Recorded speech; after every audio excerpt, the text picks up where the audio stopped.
박은 군중들, 그 군중들은 누구였을까요? 예수님이 예루살렘에 입성하셨을 때 환호성을 질렀던 사람들이었습니다. 자신들을 구원해달라고 호산나 다윗의 자손이여 라고 외쳤던 사람들이었습니다. 자신의 옷을 예수님이 타고 오시는 나귀 밑에 깔았던 그런 사람들이었고, 종려나무 가지를 흔들며 환호했던 그런 사람들이었습니다. 그러나 일주일 만에 그들이 변하기 시작을 합니다. 그렇게 환호성을 질렀고 호산나 다윗의 자손이여 우리를 구하소서라고 하는 외침은 예수를 십자가에 못 박으소서, 그를 못 박으소서라고 하는 외침으로 바뀌게 되었습니다. 예수님은 결국 십자가에 못 박혔습니다. 그러나 중요한 것은 무엇이냐면은 예수님께서 십자가에 못 박힘은 군중들의 요구에 의한 것도 아니고 또 군중들을 뒤에서 조정했던 대제사장과 종교 지도자들과 같은 바리새인들의 모함에 의한 것도 아니었습니다. 예수님은 왜 십자가에 못 박히셨습니까? 자기 자신이 가고자 했기 때문에 그렇습니다. 예수님은 섬김을 받으러 이 땅에 오신 것이 아니라 십자가에서 죽으시고 우리의 죄값을 치르기 위해서 이 땅에 오셨습니다.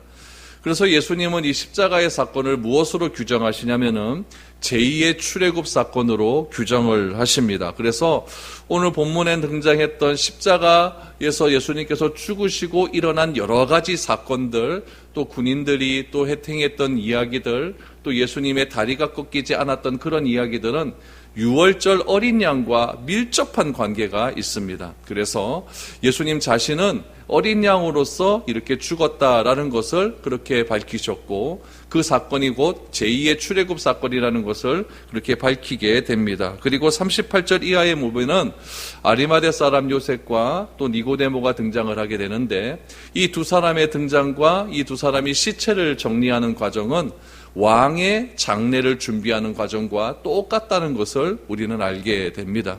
그래서 오늘 이러한 것들을 우리가 한번 살펴보면서 예수님의 십자가의 죽음이 어떻게 제2의 출애굽 사건이 되는지, 예수님이 장례하시는 이 장례의 사건이 어떻게 왕의 장례와 동일한 사건인지를 우리가 한번 살펴볼 수 있는 그런 시간들이 될 수 있기를 소망합니다. 먼저 우리 31절 말씀을 한번 살펴보기를 원합니다. 이날은 준비일이라 유대인들은 그날이 큰 날이므로 그 안식일에 시체를 십자가에 두지 아니하려 하여 빌라도에게 그들의 다리를 꺾어 시체를 치워달라 하니 라고 말합니다. 지금 예수님의 상태를 한번 보시죠. 우리 지난주에 보면은 예수님께서 십자가에서 7마디의 말씀을 하시고 이제 돌아가셨습니다. 다 이루었다라고 말씀하셨고 내 영혼을 아버지 손에 부탁합니다 라고 하는 말씀과 더불어서 예수님께서는 숨이 거두셨습니다. 그럼 예수님이 숨이 거둔 상태를 우리가 한번 머릿속에 한번 그려보시기를 바랍니다. 예수님은 가운데 계시고 좌우편에 강도들이 있었습니다. 예수님은 이미 숨이 거두셨기 때문에 그냥 십자가에 대롱대롱 매달려 있는 그런 상태였습니다. 시신으로 걸려 있는 그런 상태였죠. 마지막 시신이 걸려있는 그 상태도 요한은 무엇이라고 이야기하냐면은 하나님의 말씀을 이루기 위한 그런 장면이었음을 지금 오늘 본문에서 말하고 있습니다. 당시 십자가형은 굉장히 중한 형벌이었습니다. 그래서 십자가 형벌을 당하는 죄인이 있으면은 책짓질을 합니다. 왜냐하면 빨리 죽으라는 것이죠. 십자가의 형벌이 너무나 어려우니까 너무나 힘든 고난의 그 형벌이기 때문에 책짓질을 해서 거의 초죽음 상태에서 그렇게 십자가에 매달려 버립니다. 그러나 어떤 기록에 보니까 건강한 사람들은, 건강한 그런 죄인들은 십자가에서 일주일을 버틴 사람도 있습니다. 그럼 여러분 그 일주일을 그 태양빛에 버틴다는 그 자체가 얼마나 고통스러운 일이겠습니까? 그런데 예수님은 십자가에 매달리시고 몇 시간 만에 돌아가셨냐면 6시간 만에 돌아가셨습니다. 6시간 만에 돌아가셨다라고 하는 사실은 무엇이냐면은 그 날이 안식일 전날이었다라는 것을 의미하는 것이죠. 예수님은 오전 9시에 십자가에 매달리지 않습니까? 그리고 오후 3시에 돌아가셨으니까 6시간을 매달리셨어요. 예수님께서 돌아가신 날은 금요일이었습니다. 그렇기 때문에 오늘 본문 31절 말씀해 보니까 이 날은 준비일이라, 무엇에 대한 준비일이냐면은 안식일 준비일이라라는 이야기죠. 요즘 현대에도 이스라엘에 가보면은 특별히 유대인들이 사는 그런 마을에 가면은 오후 5시가 되면은 유대인 그 종교에 관련된 사람들이 막대기를 들고 시장을 막 휘젓고 다닙니다. 그리고 4시 반부터 사이렌이 울려요. 왱하이 사이렌이 울리면서 이제는 문 닫을 시간이, 모든 것을 정리해야 될 시간이 이제 30분 남았다라고 하는 사이렌이 울리죠. 그래서 이 준비일이 되면 요즘도 유대인들은 어떻게 하냐. 아침부터 굉장히 바빠집니다. 며칠 동안 먹을 수 있는 그런 음식을 준비해야 되고, 또 장을 보지 못하니까 또 한 며칠 음식을 준비하고, 또 6월절, 또 안식일에 먹어야 될 다양한 음식들이 있거든요. 그런 음식들을 준비하기 때문에 굉장히 바쁜 하루를 보내게 되는 것이죠. 그런 전통들이 오늘까지 이어지고 있다는 거예요. 오늘 본문에도 이날은 준비일이라 유대인들은 그 안식일이 큰 날이므로 라고 이야기합니다. 그래서 그 안식일 토요일 저녁부터, 토요일 5시부터 시작을 해서 그 다음날 토요일, 금요일 5시부터 그 다음날 토요일 5시까지 그 지키는 안식일 기간은 굉장히 철저하게 지킨다는 것을 우리는 알 수가 있죠. 그래서 그 안식일의 규례대로 하려고 굉장히 노력을 많이 합니다. 근데 그 안식일의 규례 중에 어떤 규례가 있었냐면은 오늘 말씀해 보니까 31절 다시 보십시오. 그 안식일은 큰 날이므로 그 안식일에 시체를 십자가에 두지 아니하려 하였다라고 말합니다. 요 말씀은 어떤 말씀이냐면은 신명기 21장 22절 23절 말씀에 보면은 이 말씀이 그대로 나와요. 어떻게 나오냐면은 안식일에는 시체를 두어서는 안 된다라고 말하죠. 그러면서 무엇이라고 이야기하냐면은 시체를 나무 위에 두지 말라고 하죠. 시체를 나무 위에 두지 말고 밤새도록 두지 말고 시체가 죽으면 그날에 장사하라라고 말합니다. 그래서 요즘도 이스라엘은, 우리나라는 3일장 하는데 이스라엘은 하루장이에요.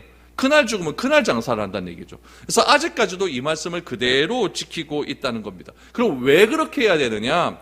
신명기 21장 23절의 말씀에 보면 뭐라고 나와 있냐면 하나님이 너희에게 주신 땅은 거룩한 땅이라는 거죠. 그 거룩한 땅에 시체로 말미암아 땅이 부정하지 않을 수 있도록 그렇게 해라라고 명령을 내리신 거예요. 그러니까 이 유대인들은 안식일을 지켜야 돼요. 안식일이 이제 얼마 남지 않았어. 예수님이 돌아가신 이제 3시에 돌아가셨으니까 딱 2시간 남았습니다. 2시간 동안 안식일이 시작되는 그 시간부터 지금 이 하나님께서 약속하신 그 땅에 시체가 있어서는 안 된다는 거죠. 율법대로 해야 된다는 이야기죠. 그래서 율법에 의하면 나무에 달린 자마다 저주를 받았고, 그 저주받은 사람은, 저주받아 나무에서 죽은 사람은 절대로 그 하루가 지나도록 그렇게 행하지 못하였기 때문에 이 사람들은 어떻게 했냐면 빌라도에게 갑니다. 빌라도에게 가서 빨리 저 사람들의 다리를 꺾어달라고 요구를 하게 되는 것이죠. 그러면 여러분, 이 다리를 꺾는다라고 하는 것은 무엇이냐면은 그 당시에 사람들을, 그 십자가에 달린 사람들에 대한 배려예요. 왜냐하면은 이 십자가에 이렇게, 저도 안 매달려서 모르고 여러분도 안 매달려서 모르겠지만은 십자가에 우리가 딱 매달린다고 해서 생각을 한번 해보세요. 상상을 딱 해보면은 이 십자가에 매달린다는 것은 우리 무리개의 중심이 밑으로 떨어진다는 얘기예요. 푹 이렇게 떨어지는 거죠. 그렇죠? 이렇게 떨어지는 거예요. 떨어지니까 이 다리 밑에다가 발판을 만들어 놓아서 이 다리를 한 45도 정도 이렇게 꺾여지게 이렇게 만들어 놓는 거죠. 그래서 버틸 수 있도록 만들어 놓는 거예요. 그래서 퍽 떨어져 버리면은 이 폐에 공기가 들어가지 않기 때문에 이 다리의 힘을 가지고 쭉 핍니다. 다리 이렇게 팔고 쭉 피죠. 이렇게 쭉 피게 되면 여기에 그 십자가에 못이 박혀져 있으니까 이걸 당기는 순간 신경이 굉장히 자극을 많이 하는 거예요. 그럼 얼마나 아프겠습니까? 그럼 죽을 힘을 다해서 올라가는 거죠. 다리에 힘을 가지고 쭉 올라갔다가 후 숨을 쉬고 또 퍽 떨어지는 거예요. 그럼 자기 체중이 퍽 떨어지는 거 아니겠습니까? 그럼 여기 이게 고통이 얼마나 심하겠습니까? 그래서 이 올라갔다 내려갔다는 걸 계속 반복하는 거예요. 올라갔다가 떨어지고 올라갔다 떨어지고. 그러면 무릎을 꺾어버리십시오. 무릎을 꺾어진다 그러면 이 올라가는 다리 동작이 안 이루어진다는 이야기예요. 그러면은 그냥 이 무게중심이 십자가에서 매달린 상태로 쭉 쳐져 있는 상태가 되기 때문에 폐에 호흡이 들어가지 않아서 결국 그렇게 죽게 된다는 이야기죠. 그래서 빌라도에게 얘기하죠. 그들의 다리를 꺾어 시체를 치워달라. 빨리 죽여달라는 이야기예요. 빨리 죽여달라라고 이야기를 합니다. 그래서 유대인들은 이렇게 시체를 두고 안식일을 지킬 수 없다라고 이렇게 이야기를 합니다. 그럼 여기서 우리가 조금 생각해야 될 것이 있어. 예수님께서는 자기가 살아계셨을 때 안식일을 범하는 종교 지도자들, 안식일을 범하는 수많은 종교인들을 향해서 무엇이라고 했냐면은 내가 온 것은 이 안식일을 회복하기 위해서 왔다고 했습니다. 그래서 자기 자신을 가리켜서 나는 안식일의 주인이다라고 말씀을 하셨죠. 그럼 이 안식일의 주인공은 누구냐면은 이 종교 지도자들이나 바리새인이 아니라 예수님입니다. 주인공이 없는 안식일을 지키겠다는 거예요. 주인공이 없는 안식일. 얼마나 이건 넌센스입니까? 얼마나 코미디와 같은 상황이에요. 여러분 생일 잔치를 하는데 생일 잔치를 할 때 누가 주인공입니까? 생일 맞은 사람이 주인공 아니에요. 그 사람이 있어야 생일을 파티를 해서 생일 주인공에게 축하를 해주고 선물도 주고 음식을 먹으면서 이렇게 파티를 할 것 아닙니까? 주인공이 없는 생일 자체가 무슨 의미가 있겠어요? 안식일의 주인은 예수님이십니다. 그런데 그 예수님, 안식일의 주인이신 예수님을 배제해버립니다. 안식일의 주인이신 예수님을 배제한 채로 자기는 뭐 하느냐? 안식일을 지키겠다고 이야기해요. 얼마나 웃긴 일입니까? 여러분 이것이 그때의 일입니까? 우리도 똑같다는 이야기예요. 우리는 주일을 지킵니다. 주일을 지키는데 이 주일의 주인공은 누구예요? 예수 그리스도입니다. 그러면은 우리가 주일을 성수한다라고 하는 개념은 어떤 개념으로 받아들여야 되냐면은 예수님 안에서 주일을 성수해야 돼요. 그러나 우리의 주일의 성수의 개념은 어떻게 변질되었냐면은 내 안에서 주일을 지키려고 노력을 합니다. 내가 편한 대로 주일을 지키려고 노력을 하죠. 그래서 우리가 이 주일 마음 가운데, 주일의 삶들 가운데 우리가 진정한 자유를 누리지 못하고 진정한 평안을 누리지 못하고 주일 예배 속에서 내가 진정한 기쁨을 누리지 못한다고 한다면 오늘 본문에 나타난 안식일의 주인을 배제한 채 안식일을 지키겠다고 하는 이런 종교 지도자들의 삶과 똑같다는 것을 우리는 기억을 해야 된다는 겁니다. 주일이 참된 안식이 아니라 주일이 피곤한 날이 되면 되겠습니까? 왜 피곤합니까? 내가 주인이 되려고 하기 때문에 피곤한 거예요. 내가 주인이 되겠다 하기 때문에 피곤하다는 거죠. 주일은 예수님 안에서 내가 자유를 느끼는 날입니다. 그런 의미에서 우리가 주일을 지켜야 되는 것이지 예수님의 배제된 그런 주일의 의미 그런 것들은 아무런 의미가 없는 거예요. 단지 그냥 교회 한번 와주는 거죠. 와줘가지고 찬송 한번 불러주고 종교의식 한번 행해주고 난 할 일 다 했다 이렇게 말하는 것은 아무런 의미 없는 그런 일들입니다. 그래서 이 주일의 주인공, 이 안식일의 주인공이신 예수 그리스도가 항상 우리 중심에 있고 그 안에서 우리가 진정한 참된 쉼과 안식을 누려야 되는 그런 경험이 필요한 거예요. 그래서 예수님은 말씀하십니다. 수고하고 무거운 짐진 자들아 다 내게로 오라. 내가 너희를 쉬게 하리라. 진정한 쉼은 예수님 안에 있다는 것을 우리에게 말씀해 주시고 있는 겁니다. 바라기는 이번 주일부터 우리 주님 안에서 진정한 자유와 쉼을 누릴 수 있는 그런 복된 예배가 될 수 있기를 축복드립니다. 32절을 보십시오.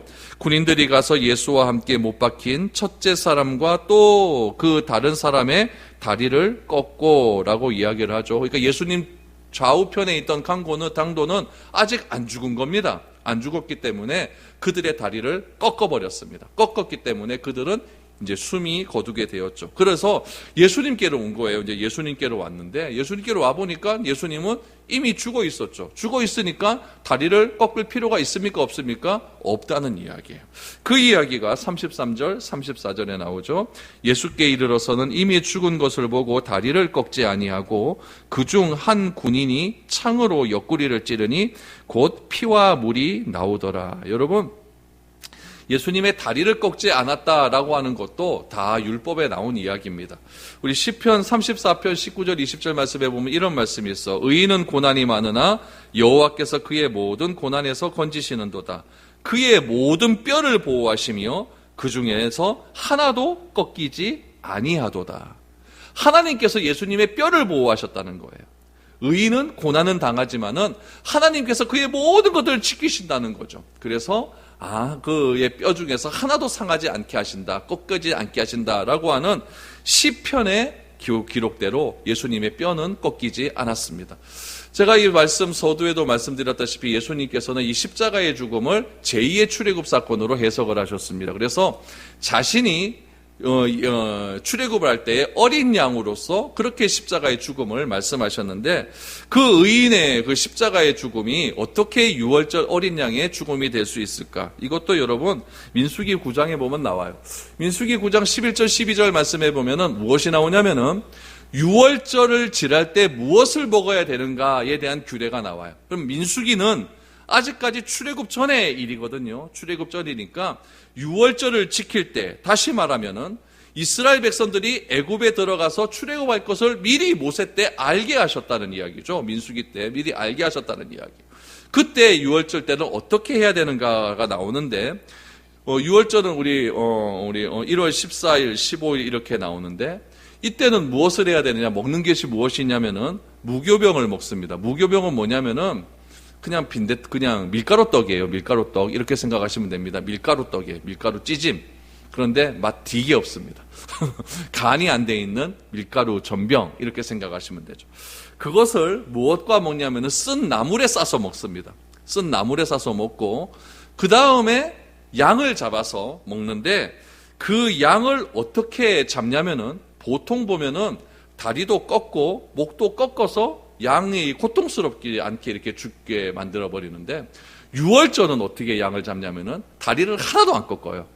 그냥 있는 뼈 그대로 죽입니다. 그대로 이제 칼로 목을 죽여가지고 다리를 꺾지 않은 상태로 고기를 먹게 됩니다. 그러니까 유월절의 규례 자체가 어떤 규례로 나와 있냐면은 민수기, 나중에 여러분 한번 찾아가서 보세요. 9장 11절 12절 말씀해 보면 12절에 아침까지 그것을 조금도 남겨두지 말며 그 뼈를 하나도 꺾지 말아서 유월절 모든 율례대로 지킬 것이니라 라고 말씀을 하셨어요. 그러니까 유월절 어린 양은 뼈가 안 꺾인 채로 그 사람들이, 가족들이 유월절 어린 양을 먹게 된다는 거죠. 마찬가지로 예수님께서 십자가에 죽으시면 유월절 어린 양으로 죽으신 거예요. 어린 양으로 죽으셔서 예수님의 어린 양, 유월절의 어린 양처럼 예수님도 다리의 뼈가 꺾이지 않았다라는 것을 이렇게 강조하고 있다는 이야기입니다. 결국 예수님께서 다리를 꺾지 않은 이유는 십자가에서 돌아가셨다라는 것을 의미하는 것이고, 이거는 그 당시의 상황으로 봐서 그런 거고, 유월절 의미로 보면은 예수님은 유월절 어린 양이 되셨다라는 것을 그렇게 말을 하고 있는 겁니다. 그래서 군인들이 이제 예수님 좌우편에 있는 강도들의 다리를 꺾어버렸습니다. 꺾어버리니까 이 강도들은 호흡이 안 되니까 얼마 안 있다가 죽어버렸죠. 예수님께로 왔는데, 예수님께도 다리를 꺾으려고 왔는데, 그만 가만히 보니까 예수님은 이미 돌아가셨거든요. 그래서 이 로마 군병들이 어떻게 했냐면 창으로 예수님의 옆구리를 찌르자 오늘 본문 말씀해 보니까 피와 물이 나왔다라고 합니다. 피와 물.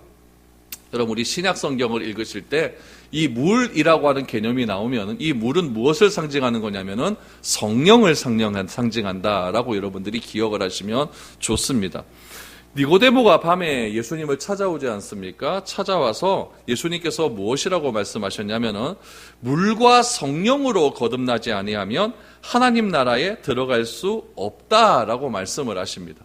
그런 말씀을 하셨다는 것은 무엇이냐면은 물은 곧 성령을 뜻하는 거예요. 예수님의 옆구리를 찔렀더니 물과 피가 나왔다라는 것은 무엇이냐면은 예수님께서 왜 피를 흘리셨습니까? 유월절 어린 양의 피가 흘려져야 그 피를 문지방에 바름으로 죽음의 사자가 건너갈 수 있는 것 아니겠습니까? 이와 마찬가지로 예수께서 십자가에서 피를 흘리셔야만 우리의 죄가 사해진다는 것을 상징적으로 보여주는 행위이고, 예수님께서 옆구리를 찔렀더니 물이 나왔다라고 하는 것은 무엇이냐면은 예수님께서 물을 쏟으심으로 성령 세례가 임한다. 예수님이 죽으심으로 50일 이후에 이제 성령의 오순절 다락방에 성령이 임하지 않습니까? 이것이 임하는 그런 통로가 된다라는 것을 말씀하고 있는 것이죠. 그래서 예수님께서 쏟으신 피와 물은, 피는 유월절 어린 양을 상징하는 것이고, 물이라고 하는 것은 이제 훗날 와가다락방에 임했던 오순절 성령 강림을 지금 상징적으로 보여주고 있다라는 것을 우리는 알게 되는 겁니다. 그렇기 때문에 예수님께서는 십자가에서 피도 다 쏟으셔야 되는 것이고, 우리 안에 있는, 우리 몸 안에 있는 모든 물도 다 쏟으셔야 하는 이유가 바로 거기에 있다는 이야기입니다. 바로 그분의 피가 흘리심을 통해서 우리는 그 피를 통해서 의롭다 인정함을 받게 되는 것이고, 그분이 물을 쏟으심을 통해서 성령을 보내주시겠다라고 하는 그 약속이 비로소 성취가 되는 것을 우리가 알 수 있게 되는 것입니다. 그러므로 결국 예수님께서 십자가에 달리신 이유가 무엇입니까? 바로 물과 피를 쏟기 위해서 십자가에 달리신 거예요. 피를 쏟으신 것은 우리의 죄, 물을 쏟으셨다라는 것은 성령이 이제 임하게 된다라는 것을 우리에게 알려주기 위함이라는 거죠. 그래서 결국 우리도 예수를 그리스도로 고백할 수 있는 이유는 내 뜻대로 되는 것이 아니라 성령께서 함께 하심으로 내가 예수를 그리스도로 고백하는 것이고 하나님을 아버지라 고백할 수 있는 것 아니겠습니까? 그래서 예수님께서 십자가에 달리심의 의미는 바로 물과 피에 있다라는 것을 우리에게 이렇게 보여주고 있습니다. 그렇다면 이 요한복음 이 사건은 지금 요한이 기록하고 있잖아요. 그럼 요한이 왜 이렇게 이런 사건을 기록했을까? 35절에서 37절 말씀에 보면은 이 사건을 기록한 이유를 이렇게 설명합니다. 35절을 보십시오. 이를 본 자가 증언하였으니 그 증언이 참이라. 그가 자기의 말하는 것이 참인 줄 알고 너희로 믿게 하려 함이니라. 이 일이 일어난 것은 그 뼈가 하나도 꺾이지 아니하리라 한 성경을 응하게 하려 함이라. 또 다른 성경에 그들이 그 찌른 자를 보리라 하였느니라 라고 말씀하고 있습니다. 요한은 계속해서 지금 구약 성경을 인용하고 있지 않습니까? 요한은 예수님의 시체를 치워달라고 하는 유대인의 그런 요구 상황을 무엇으로 인용하십니까? 신명기 말씀을 인용하셔서 하나님의 땅에는 나무에 달린 자마다 저주를 받았으니까 시체는 그날로 치워야 된다라고 하는 그 율법의 말씀을 이루기 위함이다라고 말씀하셨고, 다리가 꺾이지 않았다라고 하는 말씀은 시편의 말씀을 인용하셔서 의인은 고난을 받을 수 있지만 하나님께서 의인이 당하는 고난은 뼈까지도 지키신다고 하는 그런 시편 말씀을 응하게 하기 위함이다라고 말씀을 하고 있습니다.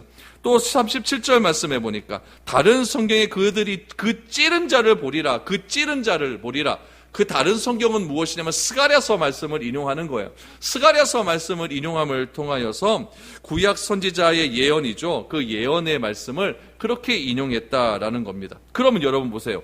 이 36절 말씀에서 뼈가 하나도 꺾이지 아니하리라, 그 찌른 자를 보리라, 이것을 누가 보았다는 이야기입니까? 이 35절에 보니까 이를 본 자가 증언했다. 누가 봤어요? 요한이 봤다는 이야기죠. 요한도 구약 성경에 대한 율법에 대한 것들을 알고 있었다는 이야기예요. 그 구약 성경이 응하는 것을 누가 보았느냐? 요한이 봤다는 거죠. 요한이 봐서 증언했다는 거예요. 증언했는데 그 증언이 참이다라고 말을 합니다. 그렇다면 왜 그 증언이 참인 것을 증언하게 되느냐? 자기가 말하는 것이 참인 줄 알고 너희로 믿게 하려 함이라. 너희로 믿게 하려 함이라. 결국 요한이 이 요한복음을 기록했고, 요한이 십자가에 달리신 모든 사건을 낱낱이 기록했을 뿐만 아니라 그 십자가의 사건이 구약 성경에 응하게 되는 일이라는 것을 기록한 이유는 무엇이냐면은 우리로 하여금 믿게 하기 위함이라는 거죠. 우리로 하여금 믿게 하기 위함이다. 우리 중에 예수님께서 십자가에 못 박힌 현장에 있는 사람 아무도 없잖아요. 아무도 없습니다. 누가 있으면 아무도 없죠. 여러분들이 예수님의 그리스도라는 사실을 믿게 되고 예수님이 십자가에 못 박힌 것을 믿게 될 수 있는 그 과정이 어떤 과정이었습니까? 이 성경을 통해서 믿는 거 아니면 성경에 이렇게 써 있으니까 믿어지는 것 아니겠습니까? 예수님이 피와 물을 쏟게 된 것, 또 창을 찔린 것, 이 모든 것이 성경에 기록되어 있다는 거예요. 이것을 믿음으로, 이 사실이 믿음으로 받아들이기 위해서 요한은 십자가의 증인으로서 이 사건을 기록했다라고 분명하게 요한은 말을 하고 있는 것입니다. 그러므로 오늘 본문 말씀에 나는 이 35절 이하의 말씀을 여러분 잘 기억하시기 바랍니다. 이것을 본 자가 증언했다. 그 증언은 참이다. 진짜 맞는 이야기다. 그래서 요한이 말하는 것이 참인 줄 알고 너희로 믿게 하기 위해서 이 기록을 남겼다라고 말을 하고 있습니다. 바라건대 우리 모든 사람들은, 우리 모든 성도들은 이 성경의 말씀을 읽는 이유가 여기에 있다라는 것을 꼭 기억하시기를 바랍니다. 이 성경 말씀이 참인 줄로 믿으시기를 바랍니다. 그것을 믿고 여러분 이 말씀 속에서 하나님께서 이렇게 우리를 사랑하시는구나라는 것을 우리가 실질적으로 믿을 수 있는 그런 우리 모두가 되어야 될 줄로 믿습니다. 38절 이하에 보면 두 명의 사람이 등장을 합니다. 첫 번째 사람은 아리마대 사람 요셉입니다. 38절 보시면 보십시오. 아리마대 사람 요셉은 예수의 제자나 유대인이 두려워 그것을 숨기더니 이 일 후에 빌라도에게 예수의 시체를 가져가기를 구하매 빌라도가 허락하는지라 이에 가서 예수의 시체를 가져가니라.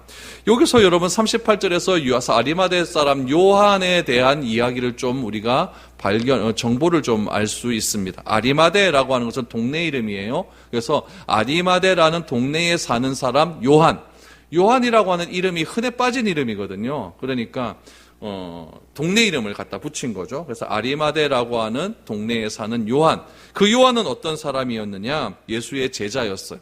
예수의 제자였는데 드러나지 않는 제자였습니다. 드러나지 않는 제자. 어떤 의미일까요? 이 아리마대 사람 요셉은 어떤 사람이었냐면은 공회원이었습니다. 사내들인 공회원이었고, 그렇기 때문에 자기가 예수를 믿는다는 사실을 드러내는 순간 그 유대인 공동체에서 굉장히 큰 핍박을 받을 수가 있었거든요. 그래서 이 아리마대 사람 요셉은 예수님을 믿었습니다. 그래서 오늘 보면 38절에 보니까 예수의 제자였어요. 제자였는데 숨어 있었다라는 이야기죠. 드러내지 않는 그런 제자였습니다. 아주 고위공직자였는데 드러내지 않는 숨은 제자였습니다. 그래서 아리마대 사람 요셉은 드러내놓고 예수님을 믿진 않았지만 하나님 나라를 늘 언제나 사모했던 그런 사람이었습니다. 그런데 언제 이 아리마대 사람 요셉이 자기가 예수를 믿는다는 것을 드러냈는가, 이것이 중요한 겁니다. 오늘 38절 말씀해 보니까 그것을 숨기더니 2일 후에라고 말을 합니다. 이걸 여러분 딱 끊으셔야 돼요. 숨겼다 2일 후에. 그럼 이 일은 어떤 일이겠습니까? 십자가예요. 십자가 일. 십자가 일 후에 빌라도에게 예수의 시체를 내가 가져가겠다라고 말한 것은 무엇이냐면은 자기가 고위 공직자의 신분이었고 십자가의 사건을 경험하기 전까지는 예수님을 믿는 것을 숨긴 제자였지만 십자가의 사건을 경험한 이후로 당당하게 자신이 예수님을 믿는다는 것을 드러내기 시작했다. 여러분, 이것이 중요한 거예요. 공개적으로 예수님의 제자라는 것을 밝히기 시작했다는 거예요. 그러면 왜 십자가 이후에 자신의 삶, 자기가 예수를 믿는다는 것을 밝혔을까요? 여러분, 자기가 예수님을 믿는다는 것이 알려졌다라고 하면은 굉장히 사회적으로 비난을 많이 받습니다. 여러분, 예수님의 제자 중에 하나는 베드로는 이미 사람들이 다 알고 있지 않습니까? 예수님의 제자라는 거 다 알고 있지 않습니까? 그런데 결정적인 순간에 예수님을 부인하고 저주한 이유는 무엇이냐면은 내가 내 입으로 예수의 제자라고 하는 것을 말하는 순간 자기에게 불이익이 올까봐 그러는 거예요. 그럼 아리마대 사람 요셉은 어떠했느냐? 이 사람은 자기가 알려지는 순간 자기가 가지고 있는 모든 것들이 다 떨어져 나갑니다. 사회적인 지위, 사회적인 자기가 직분들, 또 직업, 또 사람들이 존경받는 것들 다 떨어져 나가는 거예요. 그런 것들을 알고도 지금 당당하게 빌라도 앞에 가서 뭐 하시려? 예수의 시체 나한테 주십시오. 내가 예수의 제자입니다. 라고 드러내었다는 거예요. 무슨 사건 이후에? 십자가 사건 이후에 라는 이야기예요. 이 시점에서 또 한 명의 사람이 등장을 합니다. 39절에 보니까 일찍이 예수께 밤에 찾아왔던 니고데모도 몰약과 침향 섞은 것을 100리트라쯤 가지고 온지라. 니고데모도 밤에 찾아왔습니다. 니고데모도 아리마대 요셉과 똑같이 고위공직자였어요. 그러니까 이 사람도 밖에 나가가지고 자기가 예수 믿는다라는 것을 드러내고 다니기가 굉장히 뻘쭘했던 그런 상황이었던 것이죠.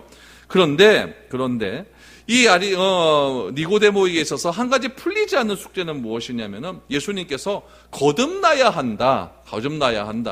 거듭나지 않으면 하나님 나라에 들어가지 못한다. 그러니까 내가 어떻게 엄마 뱃속으로 다시 들어갈 수 있습니까?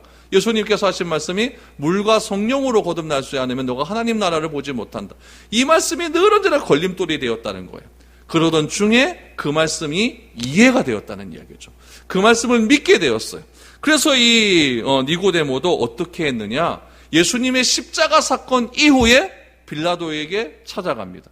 그리고 아리마대 사람 요셉을 만나게 되었고 장례를 준비하는데 여러분, 몰약과 침향 섞은 것을 100리트라쯤 가지고 왔다. 100리트라는 어느 정도 되는 단위냐면은 33kg이에요. 33kg. 그러니까 몰약과 침량 33kg를 가지고 왔다라는 것은 아주 굉장히 중요한 거예요. 왜 그러냐면은 그때 당시에 왕이 죽으면은 또 요 정도의 양을 사용했어요. 향을. 그러니까 염할 때 냄새가 나잖아요. 염할 때 냄새가 나니까 그 냄새를 다 부패를 방지하기 위해서 이 몰약과 침향을 바르게 되는데 돈이 없는 사람들은 이만큼 못 발라요.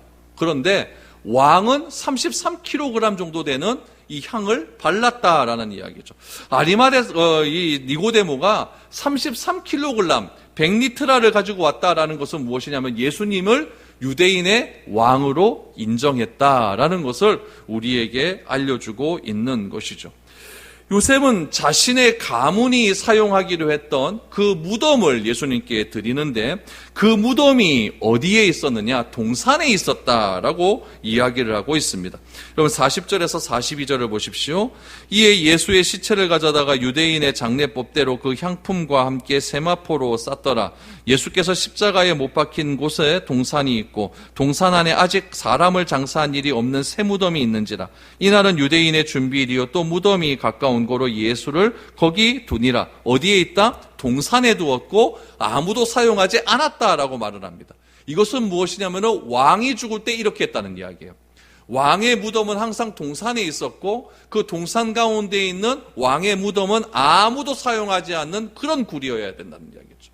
그런 왕의 장례 절차에 따라서 이 아리마대 사람 요셉과 이 니고데모가 그렇게 장례를 치르게 됩니다. 그럼 여러분 원래 같으면 장례는 누가 치러야 됩니까? 상주는 누가 해야 돼요? 제자들이 해야 되죠. 근데 제자들은 뭐 합니까? 없어요.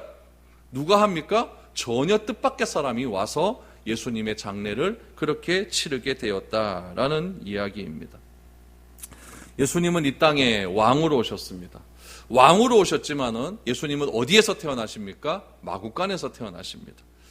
예수님은 왕으로 오셨지만 벌거벗긴 채 십자가에서 수치스럽게 그렇게 돌아가셨습니다. 왜 이렇게 오셨고 왜 이렇게 떠나가야만 했습니까? 그것은 이 땅의 가장 낮은 자에게도 예수님은 메시아라는 사실을 드러내야 되기 때문에 그렇습니다. 세상의 어느 사람도 자신의 신분 때문에 예수를 그리스도라고 믿는 것이 방해가 되어서는 안 되기 때문에 예수님은 세상의 가장 낮은 곳으로 이 땅에 오신 겁니다. 이 땅에 오셔서 이 세상에서 가장 천한 신분의 사람이라도 예수를 그리스도라고 인정하는 순간 그는 구원을 받을 수 있게 된다는 이야기예요. 예수님께서 십자가에 못 박히실 때 땅이 흔들리고 하늘이 어두워졌습니다.